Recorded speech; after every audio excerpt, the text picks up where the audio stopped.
Olá, tudo bem? Estamos começando mais um Câmara Entrevista aqui pela sua TV Câmara e a gente está trazendo até os estúdios da TV Câmara os vereadores de Foz do Iguaçu para relatarem um pouquinho para você sobre como é que está o andamento na Câmara Municipal. O ano de 2015 se finda, né? Começa-se um novo ano e cada vereador faz parte aí de um balanço das suas atuações parlamentares. Estou aqui ao meu lado o vereador Luiz Queiroga, do Democratas. Tudo bem, vereador? Seja bem-vindo.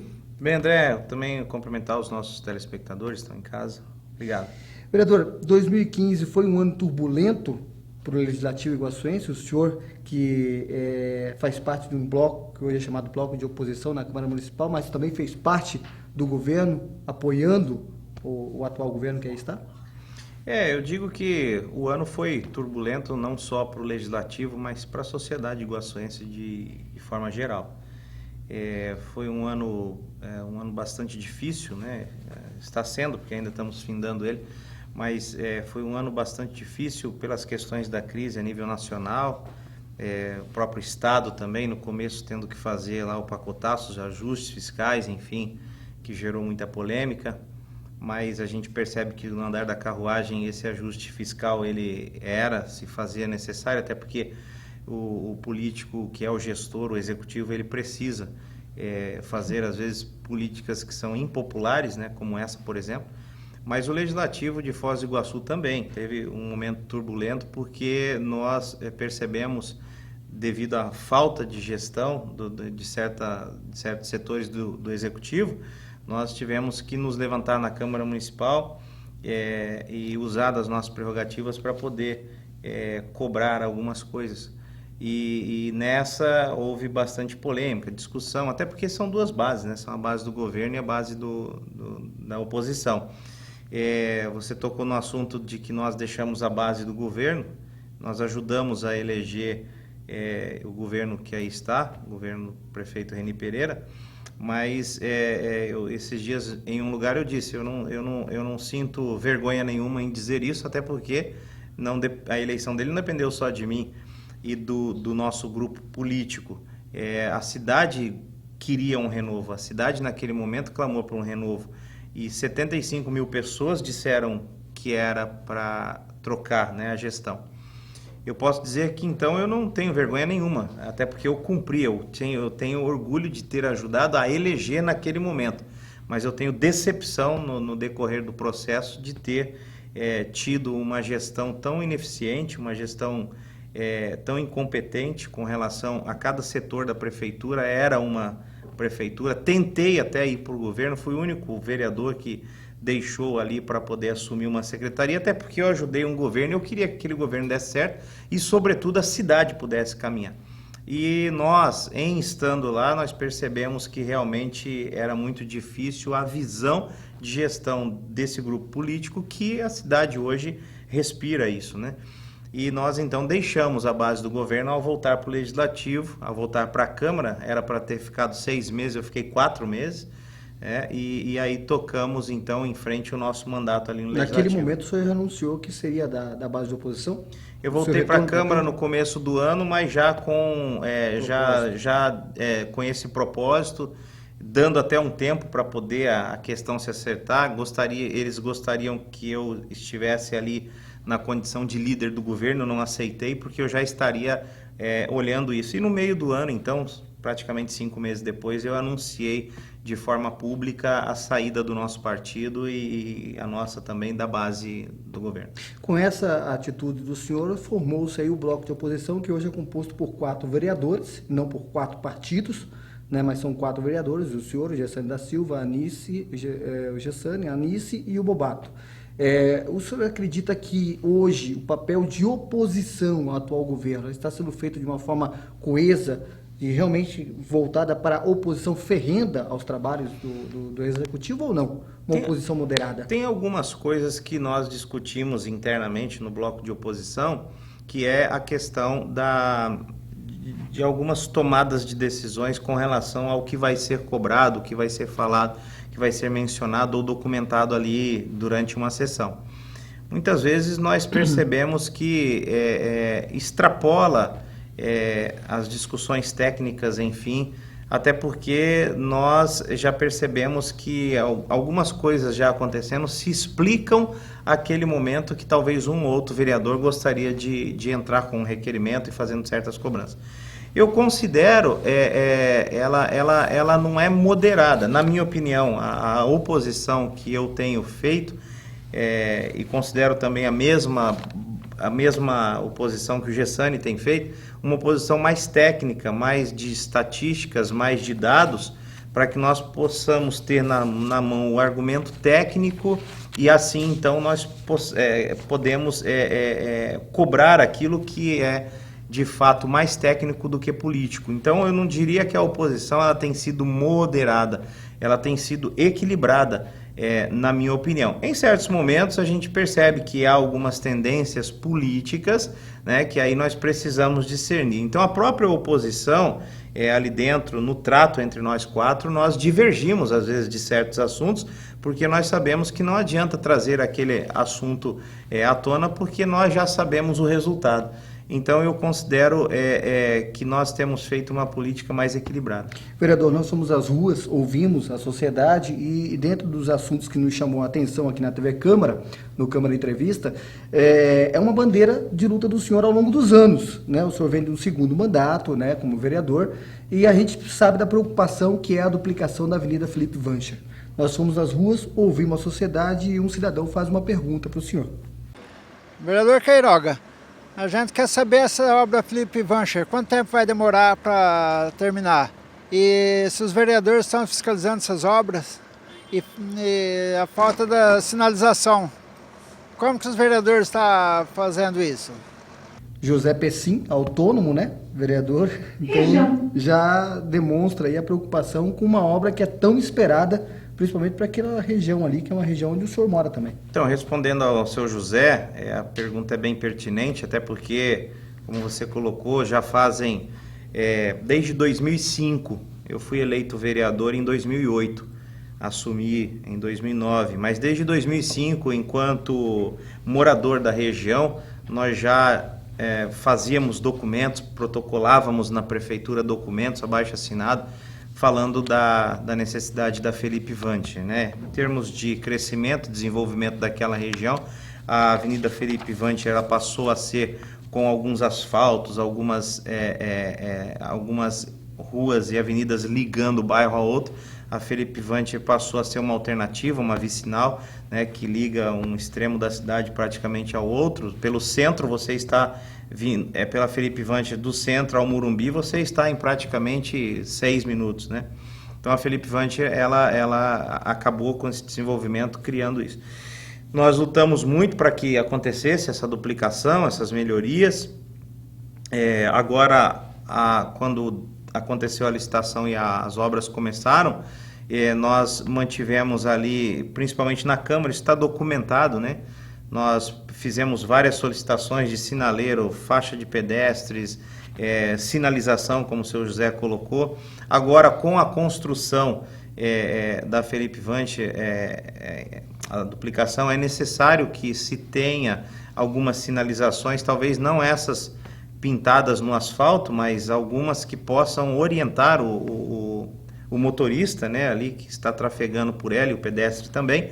Mas nós temos cobrado veementemente, através de documentos, requerimentos, tanto o quantitativo de serviço quanto também o memorial descritivo. Quantitativo de serviço é aquilo que vem estabelecido na licitação que a empresa ganhou, e o memorial descritivo é aquele de material que ele tem que aportar para essa revitalização.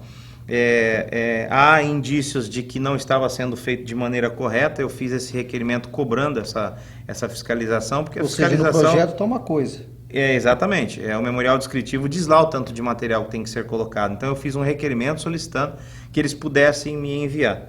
Eu achei um tanto quanto estranho, porque a resposta que veio da prefeitura foi dizendo que o projeto estava sendo alterado, então eles não tinham como me mandar aquele documento agora. Mas uma licitação que ela segue o seu curso normal, ela não pode ser alterada um projeto no meio do caminho, então você tem que parar a licitação.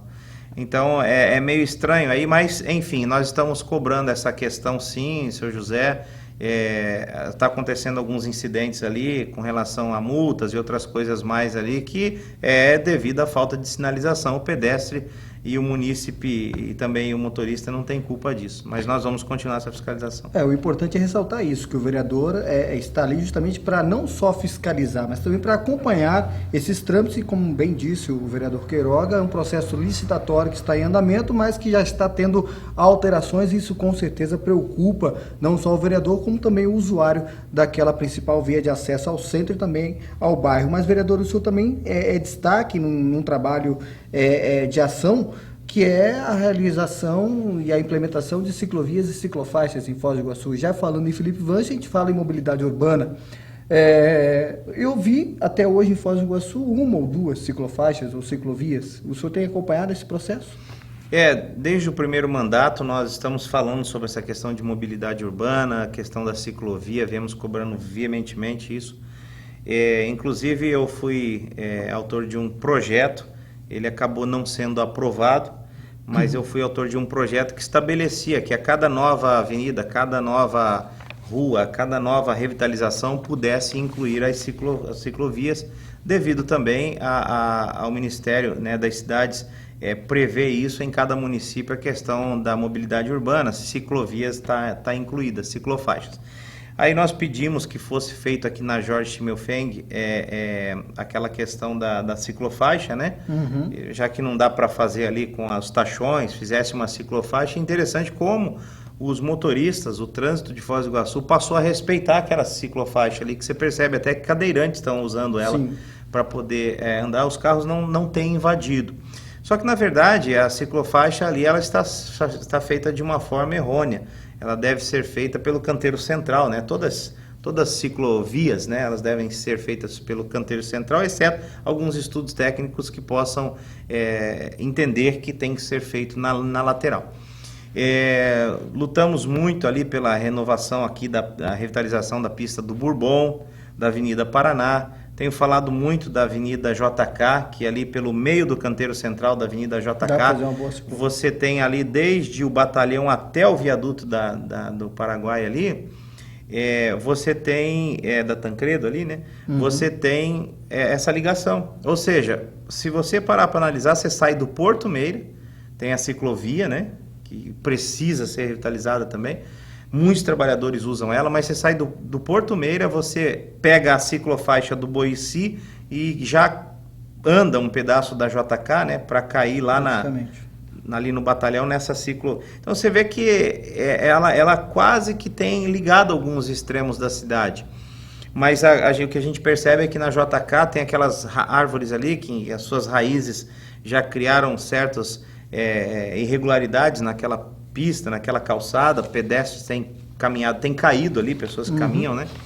E nós poderíamos revitalizar aquilo ali, colocar uns postes médios, né? A exemplo de Toledo, para criar luminosidade. Sempre bato na tecla que segurança não é a presença, talvez, de um policial no local, mas é a sensação de segurança que a própria iluminação pública traz. Então, nós temos falado muito nisso. O projeto, que eu volto a dizer, não foi aprovado, por conta deles entenderem que eu estaria criando certa despesa para o município, dizendo dessa ciclovia, ao passo que abre uma avenida nova. Mas se já vai abrir a avenida nova, coloca na licitação. Eu não via problemas nisso. Uhum. Mas, enfim, foi derrubado o projeto, mas a gente continua lutando por essa questão de ciclovia, né, as ciclofaixas também, porque a gente crê também que, além de ecologicamente correto, é também um meio de transporte que muitos em Foz do Iguaçu usam. Segundo estatística, cerca de 60 mil bicicletas nós temos em Foz do Iguaçu. Mobilidade urbana faz parte do crescimento de uma sociedade civil organizada, ou seja, você cria novas ferramentas de ação para que o cidadão possa ir e vir de uma forma que ele achar interessante. Usa o ônibus, se você tem um transporte coletivo adequado, você usa o ônibus. Se você tem boas avenidas, você usa o seu carro com muito mais facilidade. Se você tem ciclovias e ciclofaixas, você pode, né, percorrer a cidade através de bicicleta. Ou seja, existem várias formas para realmente você poder fazer a interação juntamente com a cidade. Mas um destaque interessante, já falando ali do viaduto da BR-277, que foi também um trabalho que vocês realizaram na Comissão de Obras Paradas. A gente fala de segurança. A gente fala da principal via de chegada na cidade, que é a BR-277, e o senhor tem batido muito nessa tecla, que é a construção de passarelas da BR-277. Nós fizemos uma matéria, nós fomos até a região da Ponte da Amizade, ouvimos a comunidade, fizemos um material através do nosso Câmara Repórter, e eu queria convidar o senhor para a gente assistir agora. Região da Ponte da Amizade entre Brasil e Paraguai. Por aqui, cerca de 40 mil veículos e 20 mil pessoas circulam diariamente. A região é movimentada pelo turismo de compras, tanto no lado brasileiro como na Vila Portes e também no país vizinho, o Paraguai. A BR-277, que liga Foz ao país vizinho, também divide o Jardim Jupira, da área de comércio da Vila Portes. O problema é que não há um acesso seguro para que os pedestres façam essa travessia de um lado para o outro. Eles se arriscam dividindo espaço entre os carros. O que chama atenção é que a cena por aqui é comum e perigosa.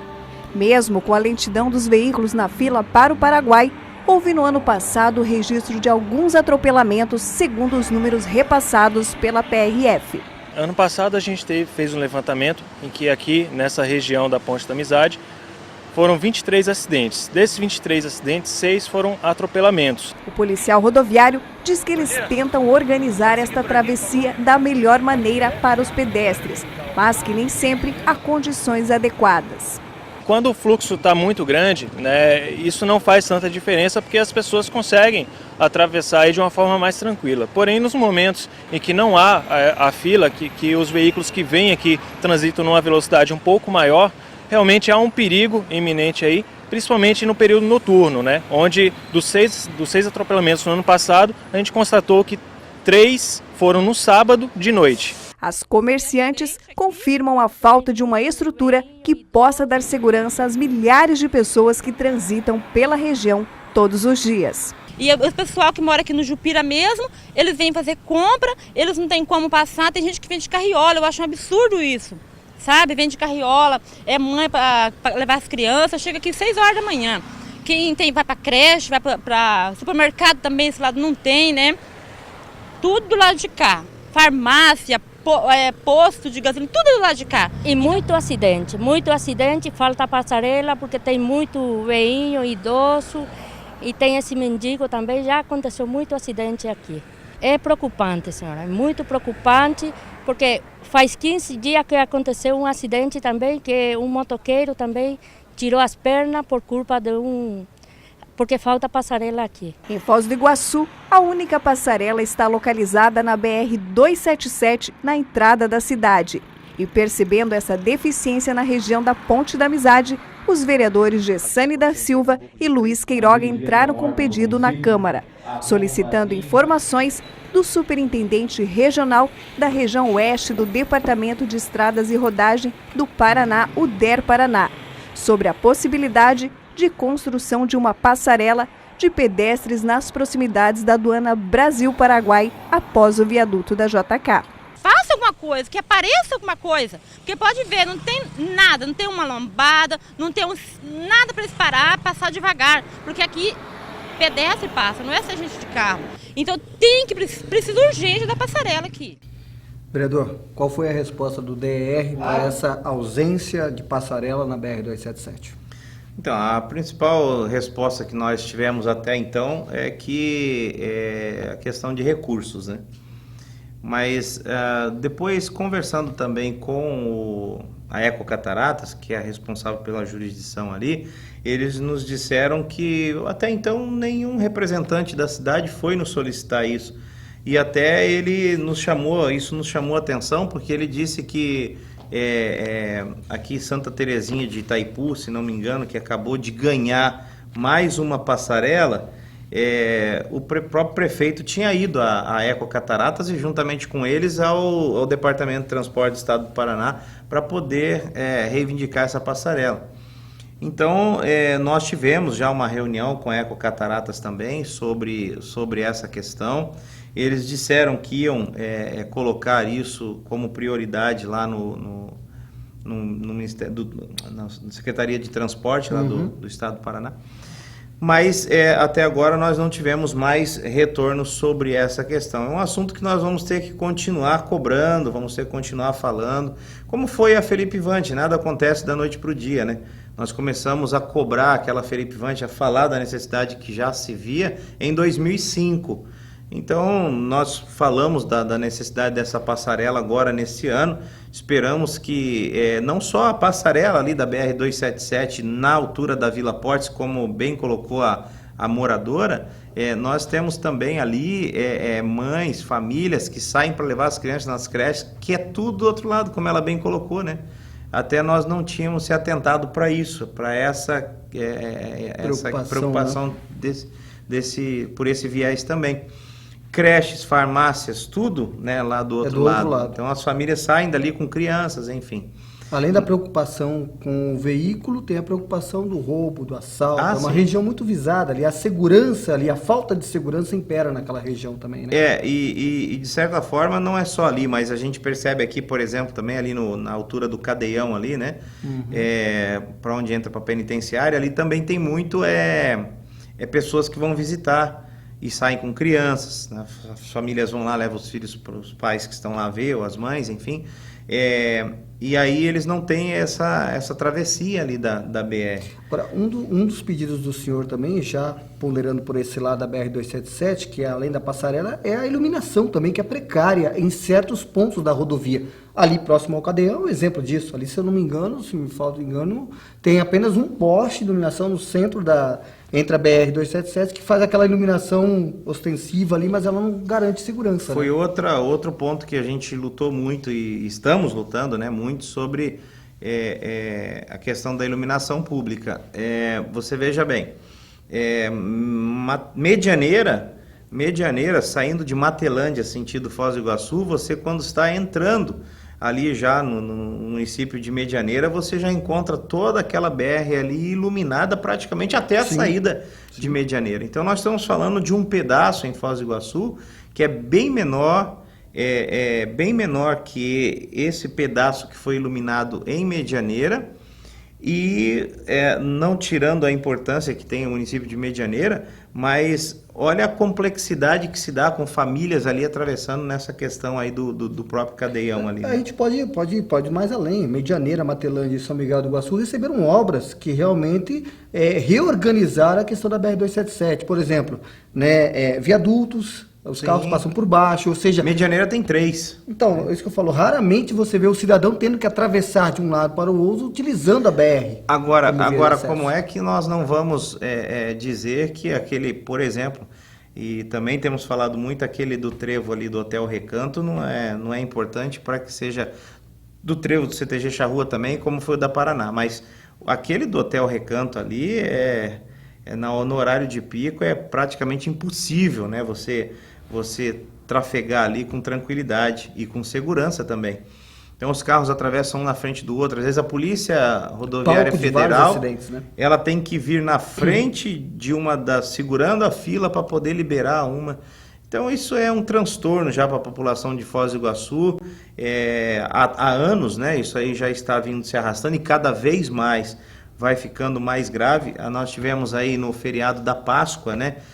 Desse ano, cerca de 800 carros entravam no pedágio, sentido Foz do Iguaçu, por hora, né? Então imagina, Foz do Iguaçu vem crescendo no setor turístico também, aí nós percebemos que esse turismo rodoviário vem crescendo e a cidade não acompanha essa demanda, o que vai sobrecarregando a próprio bem-estar da nossa população. Então é nesse sentido que nós estamos buscando essas melhorias, falando dessas obras importantes para Foz do Iguaçu. Vamos continuar cobrando. Isso não acontece de fato da noite para o dia, mas isso nós vamos continuar enquanto puder, enquanto estiver representando a nossa cidade, nós vamos continuar cobrando isso. É o planejamento para o futuro. Por isso que é importante para você, cidadão, participar da discussão do plano diretor. Agora está tendo essa discussão na Câmara Municipal de Foz do Iguaçu. É importante a sua participação para que a gente possa planejar a cidade para os próximos anos. E como bem disse você, né, Queiroga, não é planejar a cidade para amanhã resolver o problema. É planejar a cidade para que daqui a 10 anos você vocês venham realmente ter efetividade naquela promessa ou naquele pedido que você fez há 5 anos atrás. E o plano diretor é justamente essa discussão que já deveria ter acontecido há muito tempo, porque hoje tem questões em Foz do Iguaçu que estão, né, o poder público está quebrando a cabeça para resolver, como resolver, porque anteriormente à execução dessas obras, ou desses loteamentos, ou desses bairros que aconteceram, não teve um planejamento estabelecido. A exemplo, por exemplo, aqui do Boici, né, que acontece ali a chuva, alaga o Boici, alaga todas as casas, alagou agora uma empresa que tem ali, que abriu, recentemente, recentemente, uma empresa boa, que gera emprego, enfim. E aí os moradores, com placa de vértice, mas ali se cobra o tributo. Ali aquela área está regularizada. De quem foi? De quem é a responsabilidade que fez isso? Quem assinou isso, né? Quem assinou isso tem que ter uma responsabilidade. Então o plano diretor ele vem estabelecer aquilo que deve e pode ser executado, mas também ele vem coibir e proibir aquilo que não deve ser executado, pensando, obviamente, numa cidade planejada.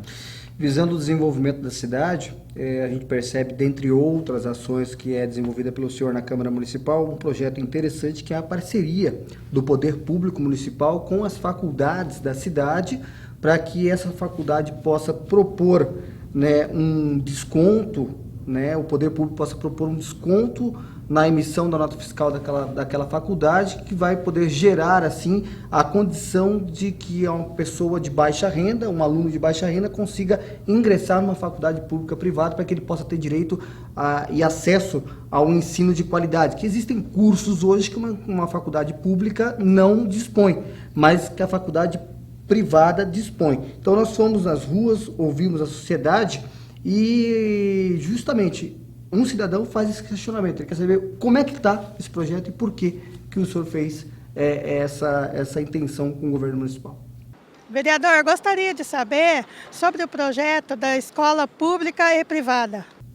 Aí a pergunta. Bom, respondendo a Edna, e também a pergunta da Edna deve ser de muitos iguaçuenses, nós desenvolvemos esse requerimento, ele não é um projeto, né, feito por nós, porque ele estabelece renúncia de receita, né, o município, então, ele deixa de arrecadar, isso é a renúncia, e nós não podemos ali criar projetos que estabelecem ou despesa ou renúncia de despesa.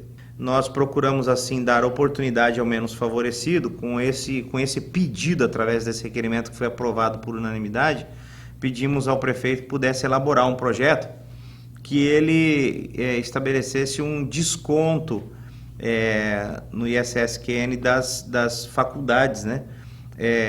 Que então pudessem oferecer uma bolsa de estudos para aquele jovem que está lá na região periférica da cidade, ou então que está num setor talvez de vulnerabilidade, ou então não tem condições, mora em um determinado bairro que não é uma favela, vamos dizer assim, mas ele não tem condições também pela sua condição de casa. Então, tanto o jovem que mora na periferia, quanto aquele que mora na favela, quanto aquele que mora no bairro, todos esses são de formas equânime, né, igualitárias, no sentido dos critérios. Qual o critério? A questão da não condição.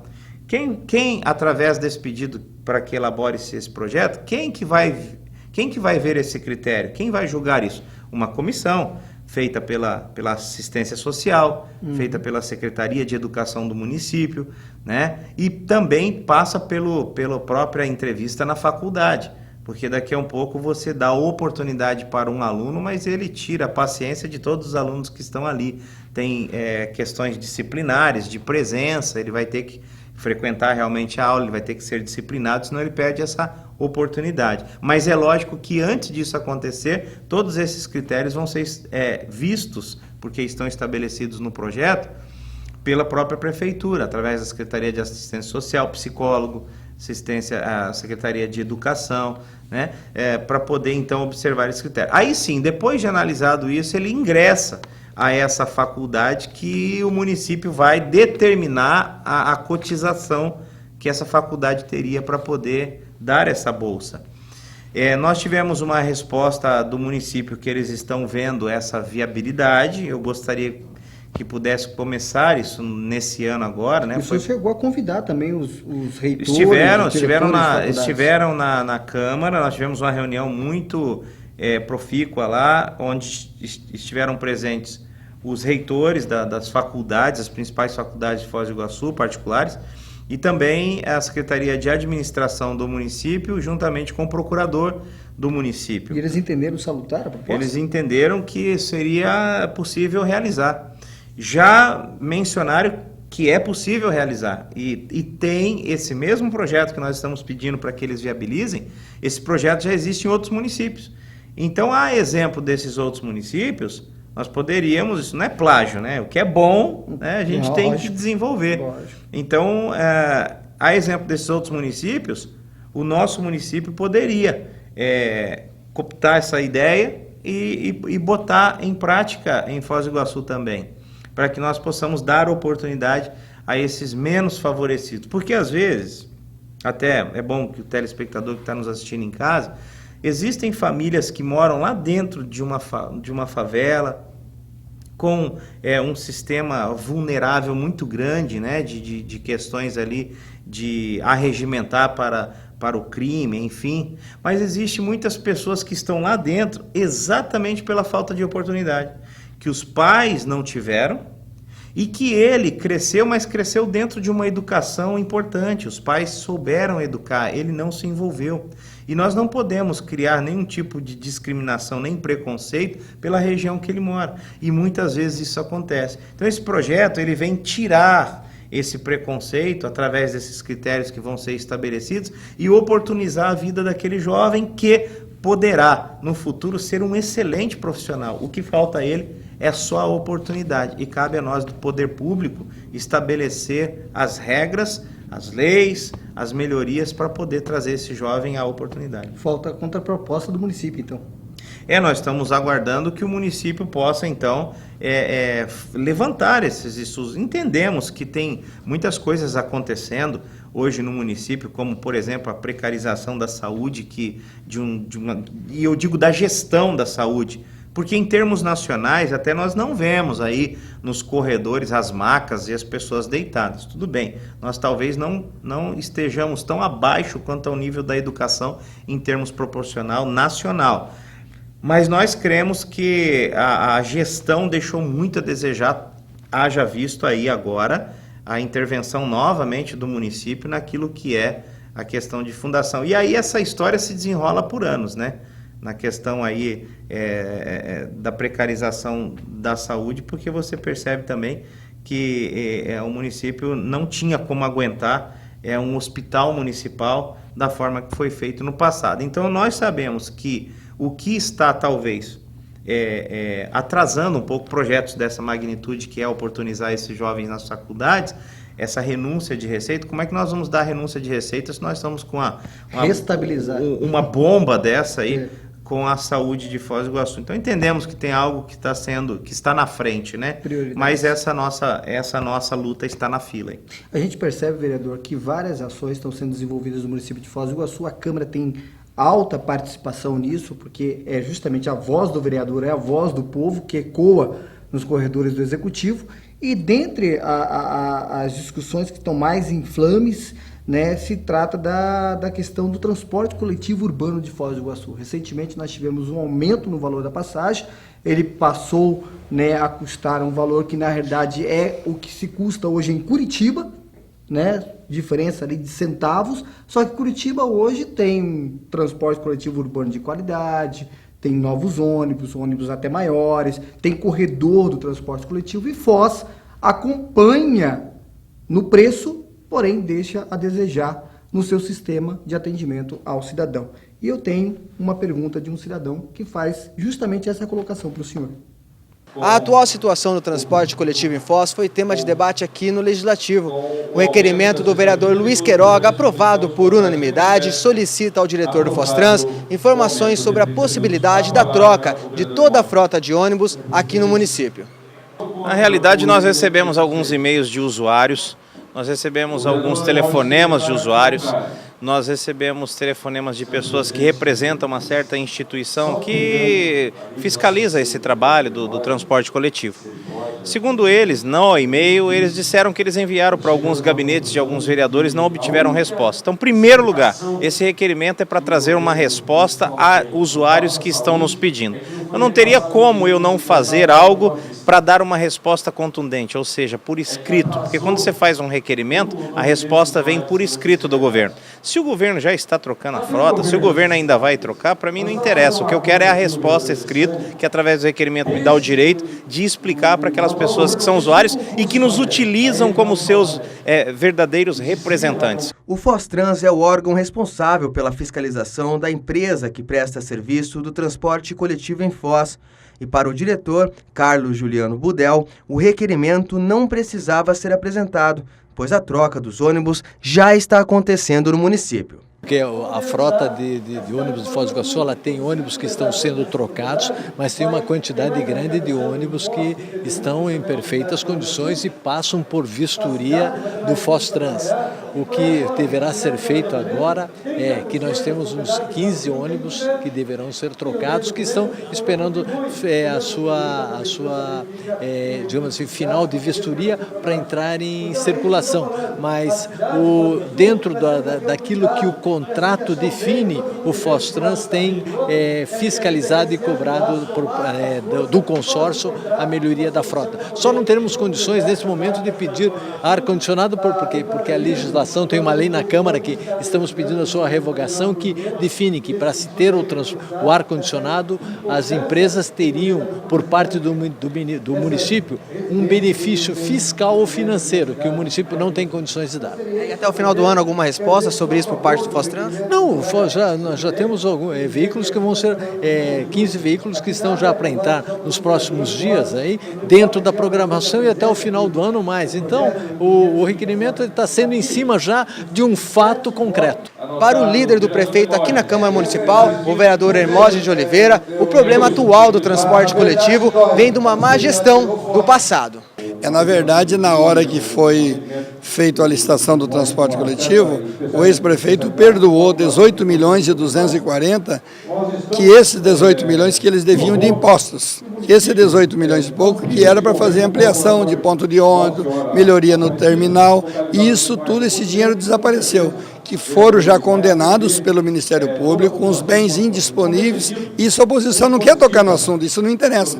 O próprio o Gessani várias vezes, ele tocou nesse assunto aqui, mas o Gessani, desde daquela época lá, tanto ele como o Bobato, além de votar, eles estavam juntos, por que não fiscalizaram antes? Quando toca no 18 milhões e 240, ninguém quer falar nada, porque mexe no calo, mas o prefeito prevaricou, sim, o prefeito anterior, porque não poderia, nós não sabíamos disso, só quando o Ministério Público denunciou, tanto que todos foram condenados, tanto o ex-prefeito quanto as empresas, todos foram condenados pelo Ministério Público. Que os municípios merecem uma frota melhor, que eles merecem ar-condicionado nos carros, nós não temos dúvida alguma. O autor do requerimento se defende. A população paga por isso, elas têm o direito a isso.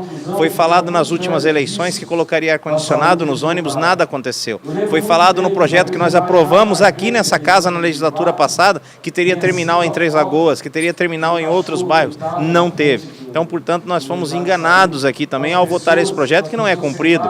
Então, não custa pedir somente para que o usuário tenha uma qualidade naquele transporte que ele usa. Não foi bem o cidadão que fez a pergunta, mas sim um desabafo, né, vereador? Porque, na realidade, foi mais um questionamento que o senhor fez ali ao executivo e teve resposta ali do Carlos Juliano Budel, que é o diretor superintendente do Fostrans, dizendo que estão sendo tomadas providências, 15 novos ônibus estão chegando e que a frota está praticamente renovada. É simples. Se está sendo trocado, é justamente o que nós estamos pedindo, porque quem está enfrentando isso lá fora é a população, que anda igual sardinha dentro dos ônibus. Em horário de pico, eles não colocam mais ônibus. Nós vemos o próprio Parque Nacional, que precisa de uma qualificação no transporte, porque ele dá muito, além de funcionários que lotam aqueles ônibus do Parque Nacional, nós temos turistas ali. Nós percebemos que se está havendo essa troca, Eu só preciso disso por escrito, para poder mostrar para aquelas pessoas que nos cobram enquanto representantes dele, que foi o que eu falei na entrevista, eu preciso mostrar, olha, está aqui a resposta e nós fizemos a nossa parte e nós cobramos. Agora, então, quando ele disse que o requerimento ele não tinha fundamentação, nós percebemos que ele acabou de confirmar que 15 ônibus estão aguardando para serem trocados, passar pela vistoria para ser trocado. Então, de fato, não está tão qualificado o serviço do transporte público, porque esses ônibus estão sendo usados. Agora, trocar 6 por meia dúzia também não justifica, né, vereador? Porque é a mesma coisa eu comprar um carro 0 km e trocar o carro 1.0 por outro carro 0 km de 1.0. Ou seja, não tem ar-condicionado, não tem conforto e eu vou permanecer com o carro 1.0. Agora, o mais interessante de tudo isso é que nem foi colocado ali pelo próprio vereador, que a situação do governo passado perdoou uma dívida de 18 milhões. Não estamos falando... Se for olhar no passado, nós vamos olhar desde a construção de Foz do Iguaçu. Nós temos que olhar do presente para frente, né? É por isso que os carros têm um para-brisa muito grande e um retrovisor bem pequenininho, né? A gente precisa olhar para frente, né? E as pessoas se prendem muito no passado para justificar a incompetência do presente. Então, eu acredito que quando você fala de um setor de transporte público como esse, há 2 anos atrás, nós votamos uma lei na Câmara que a desculpa que o Executivo mandou para a Câmara, a Prefeitura mandou, dizendo assim, nós vamos fazer o seguinte, que nem o Budel colocou, não, se nós formos colocar ar-condicionado nos ônibus, nós vamos ter que eles precisam de um incentivo fiscal, ou seja, em outras palavras ele está dizendo, precisamos aumentar a passagem para ter o ar-condicionado. Mas há 2 anos atrás eles esqueceram que o prefeito Reni mandou para a Câmara um ajuste no projeto, dizendo o seguinte, vamos prorrogar a vida útil dos ônibus, se o ônibus lá... De 7 para 10. De 7 para 10 anos... Porque nesses 7 para 10 anos, acho que não sei se de 8 para 10, ou 3 ou 2 anos, mas enfim, seja 2 ou 3 anos que a gente prorrogue a vida útil, mantendo a fiscalização, porque até tem Fuscas aí 70, tem Opala 70, que você anda muito bem, né? Tá bem conservado. Mas tudo bem, é você esticar mais 2 anos a vida útil daquele carro, conservando ele, e nesses 3 anos de vida útil que ganha, sem precisar fazer a troca da frota, então nós fazemos o seguinte, nós botamos o ar-condicionado. E aí nós votamos no projeto acreditando, poxa, se é assim, a população vai entender que o ônibus não é novinho, não é 0, mas ele tem um ar-condicionado, ele anda com mais qualidade. Votamos. E aí cadê o ar-condicionado que nós esticamos a vida? Então a empresa já ganhou dinheiro, sem precisar renovar a frota há 2, 3 anos atrás. Ela já ganhou dinheiro. E aí, de novo, a gente entra naquele assunto. É a população que paga por isso, é a população que... E quando a gente entra com um requerimento desse, é justamente para poder beneficiar essa população, para poder relembrar aquilo que nós já votamos e dizer que tem fundamento sim o requerimento, nós vamos continuar cobrando. Estamos chegando ao final do programa Câmara Entrevista. O nosso entrevistado de hoje é o vereador Luiz Queiroga, falou aqui sobre segurança, falou aqui sobre a preocupação da BR-277 com relação a passarelas, com relação à iluminação pública que garanta segurança ao cidadão. Destacou aqui ciclovias, um dos projetos importantes que é a revitalização e duplicação da Avenida Felipe Vancher. Mas eu queria finalizar com você, vereador, um projeto de suma importância que foi aprovado na Câmara Municipal, que é o candidato cumprir a promessa de campanha. Né? E esse projeto já passa a valer já para a próxima eleição, que está chegando, e é um projeto importante que visa realmente fazer com que o gestor público faça valer o que ele prometeu em campanha pública. Na realidade, esse projeto todo candidato a prefeito, então, no município de Foz do Iguaçu, a partir da legislatura próxima e da eleição próxima, ele precisa registrar em cartório, registrar no Fórum Eleitoral e registrar na Câmara de Vereadores a sua proposta de governo. Sua proposta de governo vai estar lá as ações que ele se propõe a desenvolver durante o período da sua legislatura. E isso passa a incorporar a lei orgânica do município. A lei orgânica do município é a constituição do município. Então, se ele não cumprir aquilo que está na lei orgânica, obviamente ele está infringindo uma lei que pode levá-lo à improbidade administrativa. E agora passou a ser lei em Foz do Iguaçu as promessas de campanha. Então é bom que nós tenhamos em casa os telespectadores que estão nos assistindo, porque aquele candidato que se comprometer lá na empresa, lá onde você trabalha, faz as reuniões e diz: no nosso governo nós vamos desenvolver isso. Você pode cobrar, isso está escrito, isso está no plano de governo, isso está registrado, porque se tiver registrado é que vale.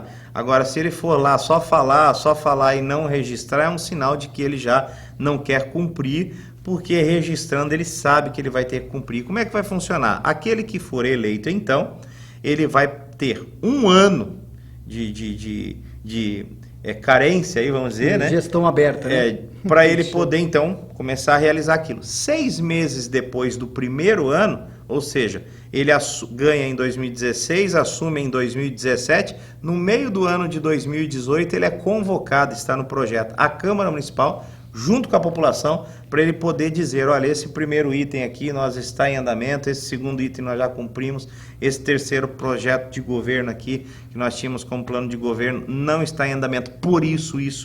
Ele tem que explicar isso para a população. Então, eu acho que vem tornar o processo transparente, mais verdadeiro, com menos chance de fraudes, no sentido de fraude para o eleitor, de mentiras, né? Essa é a palavra mais correta.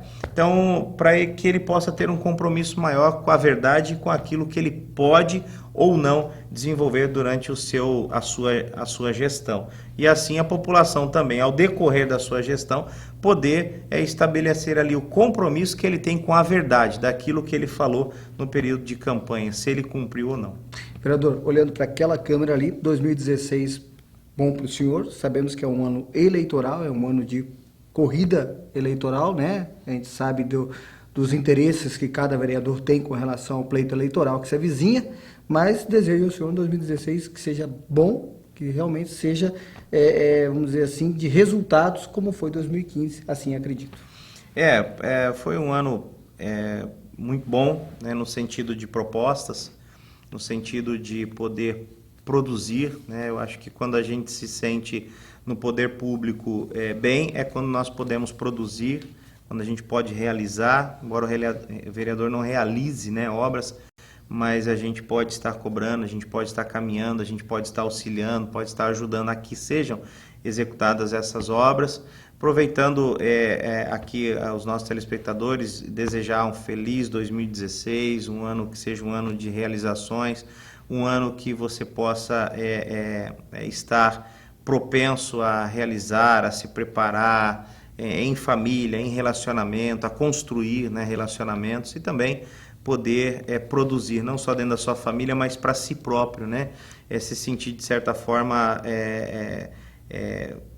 um ser de valor para a sociedade, né? Naquilo que você pode construir. Então, que seja um 2016, no mínimo igual esse 2015, no sentido que eu estou dizendo aqui particular, meu, com relação à produção, a trabalho na Câmara Municipal de Foz do Iguaçu, e a todos um Feliz Natal e um ótimo 2016.